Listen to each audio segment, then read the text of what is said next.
And we're back. So this video is about colour swatches. So it's not going to be a very long video, but we're just going to touch on the colour swatches.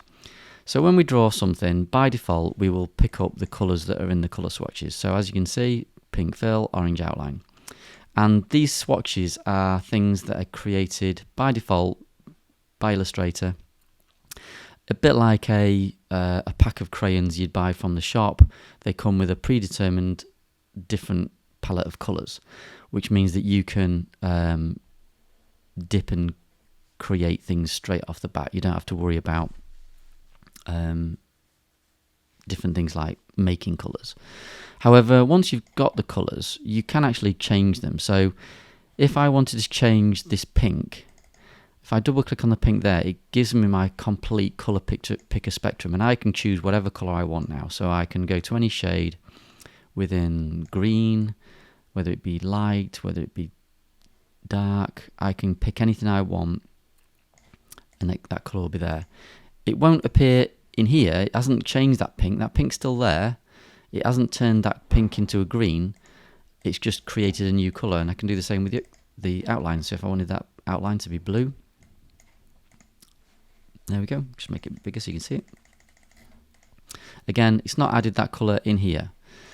If I want to add the colours to my swatch, all I need to do is, while the colour's in this little window here, I can just click add, and you can give it a name if you want to. So you can call it green, and then I can click on this one and add. And it doesn't add them as lines or fills, it just adds them as colours. So they're just specific colours, and if you notice, they've got like a little triangle at the bottom, which means that they're a spot colour. They're a special colour that you've created. So it's a good way of being able to create colour palettes. You've also got some different types of palettes here, so you can go into Swatch Library, and there's all sorts of different colours in here. Nature, like beach. You've got different colour palettes here, and in future videos we'll talk a little bit more about colour and how we can use colour palettes to assist your design. But you can click on the colours and you say, oh well, I want the colour to be that one and the fill to be that one. So, or I want the fill to be red and I want the outline to be orange. Now you notice I'm switching between them. Whichever one's in the foreground is the one that gets changed. So if I click on that and I want the fill to be blue, when I click on the blue, it's not changed my fill, it's changed my line because the line is in the foreground. But if I want to change the fill to a colour, I put the fill in the foreground and I say I want that pink. Okay.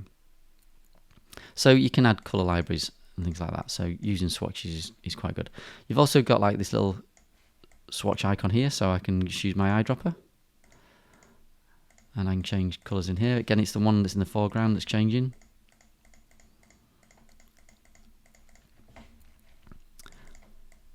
And there we go.